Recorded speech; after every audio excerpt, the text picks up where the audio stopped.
بسم الله الرحمن الرحيم.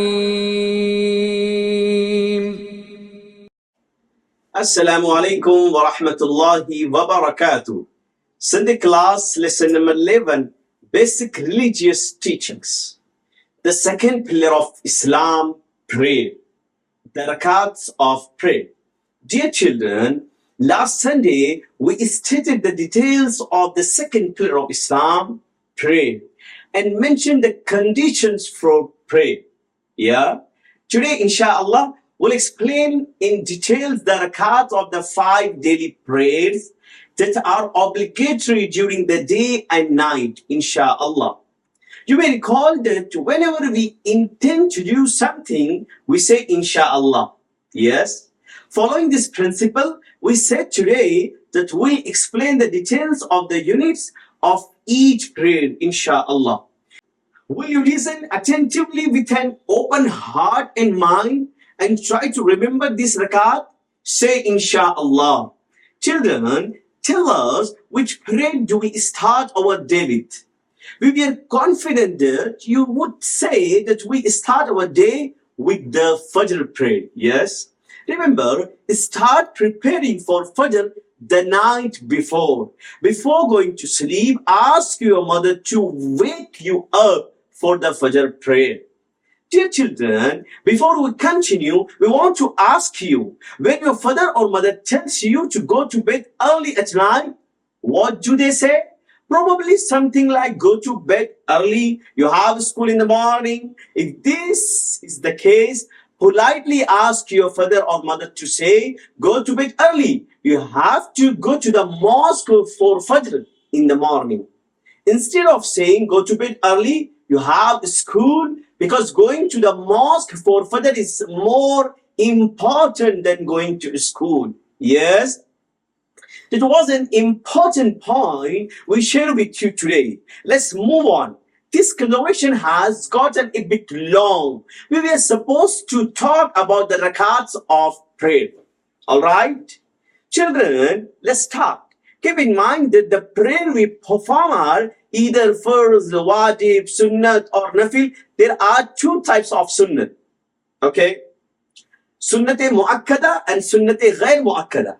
It is not what you hear that sunnat-e muakkada means those which should be regularly performed as they have been emphasized, while sunnat-e ghair muakkada are those which are bring reward if performed, but there is no issue if missed.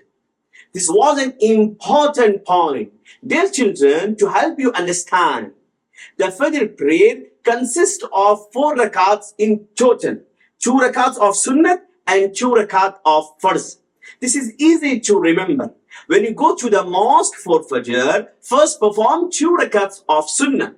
And when the muazzin gives the iqamah, join the congregation for the 2 first rakat. The Fajr prayer has the few rakats. Dear children, thank Allah and thank your teacher for teaching you about the rakats of the Fajr. Say Alhamdulillah. Whenever we receive a blessing, we should all say Alhamdulillah. Do you know that what Alhamdulillah means? It means that all praise belongs to Allah. Children, now let's take the rakats of Zuhr prayer. The Zuhr prayer consists of 12 rakats. 4 rakats of sunnat-e muakkada, 4 rakats of farz, 2 rakats of sunnat-e muakkada, and 2 rakats of nafil. When you go for Zuhr prayer, first perform the 4 rakats of Sunnatul Mu'akkada, okay? And wait for the congregation. If there is time, take the Quran and recite as much as you can. When the Muazzin gives the Iqamah, perform the 4 rakats with the congregation. After that, perform 2 Sunnat-e Mu'akkada rakats. And if you can, perform the 2 Nafil rakat also. This makes a total of 12 rakats for Zuhr prayer. Children, remember, you have the choice of whether to perform Sunnat-e Ghair Muakkada and Nafil prayer. You may perform them or leave them. Now, inshallah, we'll talk about the rakats of Asr prayer, which has a total of 8 rakats. 4 rakats of Sunnat Ghair Muakkada and 4 rakats of Farz. First, perform the 4 rakats of Sunnat Ghair Muakkada, and when the congregation is ready, perform the 4 Farz rakats. Children, the Maghrib prayer has a total of 7 rakat. First, perform the 3 Farz rakats with the congregation, and then perform 2 Sunnat Muakkada rakats, and then 2 Nafil rakats. Now, let's learn about the rakats of Isha prayer. We mentioned earlier that the Fajr prayer has the fewest units, which only 4 rakats. The Isha prayer has the most rakats, a total of 17 rakats. First, perform 4 Sunnat Ghair Muakkada rakats, followed by 4 Farz rakat with the congregation. After that, perform 2 Sunnat Muakkada rakats. Then there are 3 Wajibul Witr, which are considered Wajib.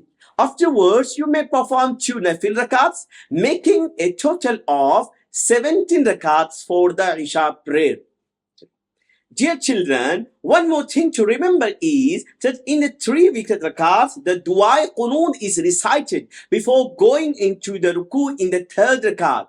It would be great if we try to memorize the Dua-e-Qunut today. The Dua-e-Qunut is Allahumma inna nasta'inuka wa nastaghfiruka wa nu'minu bika wa natawakkalu alayk wa nusni alayka al-khayr wa nashkuruka wa la nakfuruka wa nakhla'u wa natruku man yafjuruk.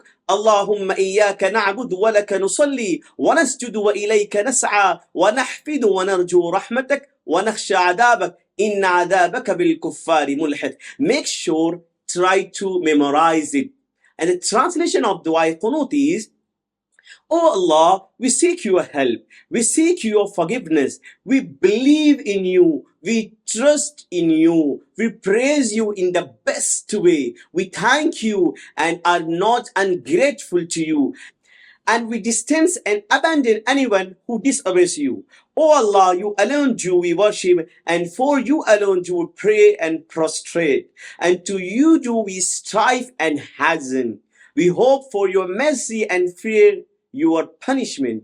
Verily, your punishment will overtake those who disbelieve. Now, children, we'll explain 2 verses.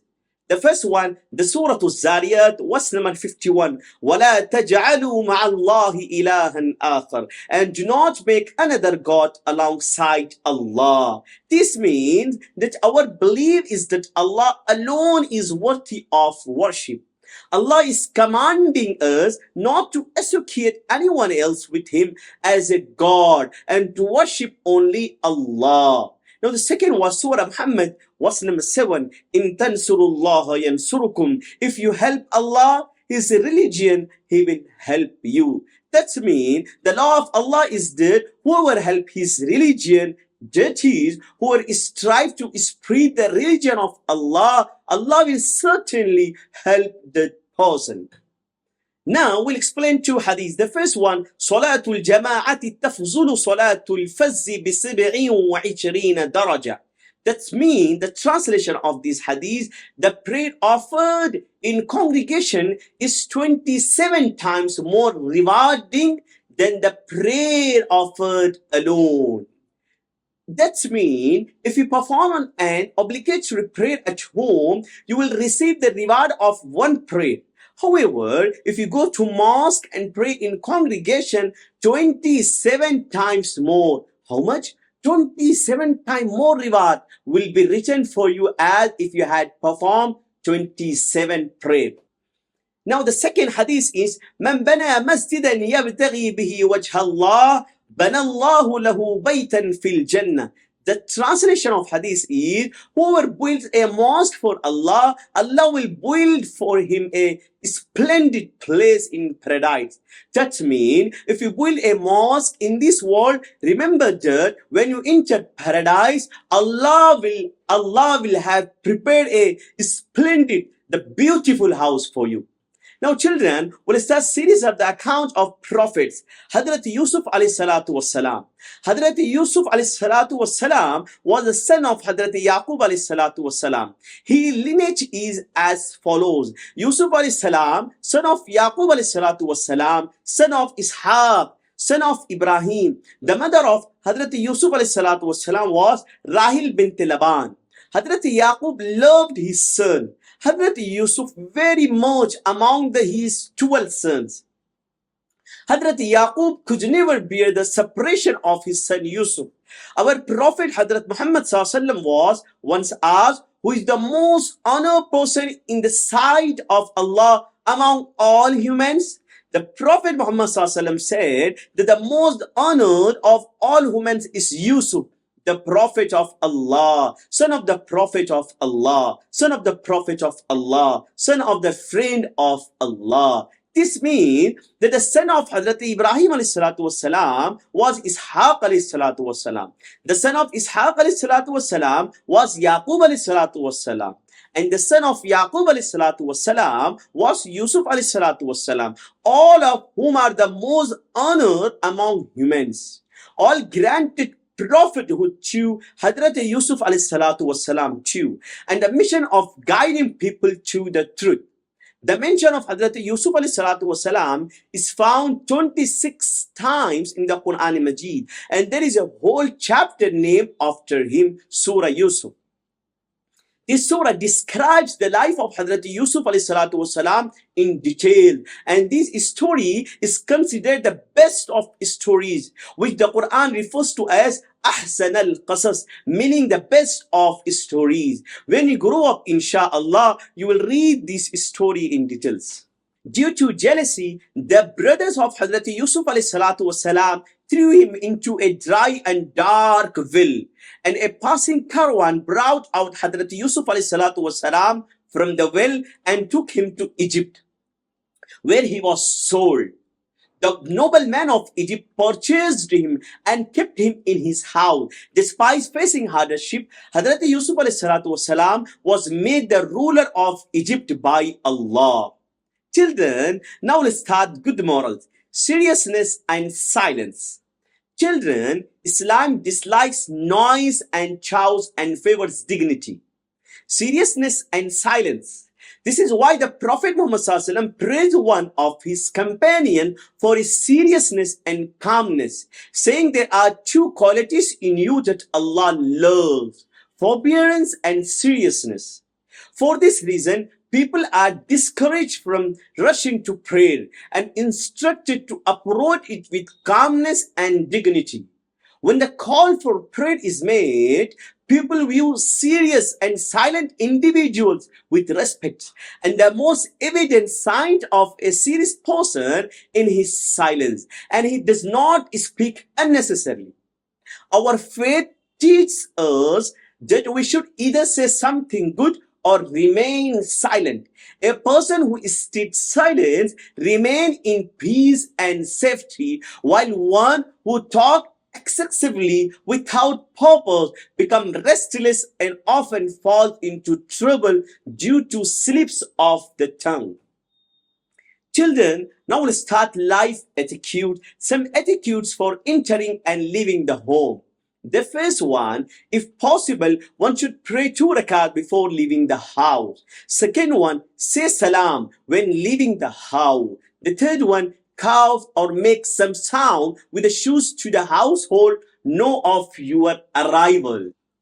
Fourth one, knock the door gently and moderately. Fifth one, enter the house with your right foot. Sixth one, greet the family members with salam upon entering. Seventh one, use a miswak when you enter the house. Eighth one, pray 2 rakats upon entering the house. Children, now we'll start Shariat issues, obligatory acts of prayer. Things without which the prayer is invalid. There are 6 obligatory acts of prayer. The first one, saying takbir al-tahrima. Second one, standing qiyam. Third one, recitation of the Quran. Fourth one, bowing means the ruku. The fifth one, performing 2 sujood. Sixth one, sitting for the final qaida for the duration of reciting at-tahiyyat. Children, now let's start Azkaar of prayer, Dua-e-Masura. Allahumma inni zalamtu nafsi zulman kathira wa la yaghfiru dhunuba illa anta faghfirli maghfiratan min indika warhamni innaka antal ghafurur rahim. The translation of Dua-e-Masura is, O Allah, I have wronged myself greatly, and no one forgives sin except you. So grant me forgiveness from you, and have mercy on me, and you are the forgiven, the merciful. Now, children, we'll start question answer session. Our question, your answer. The first one, what is an important task before going to school? Second one, how many types of sunnat are there? Third one, what is the meaning of sunnat muakkada? Fourth one, what is the meaning of sunnat ghair muakkada? Fifth one, how many rakats are in Fajr prayer and what are they? Sixth one, how many rakats are in Zuhr prayer and what are they? Seventh one, how many rakats are in Asr prayer and what are they?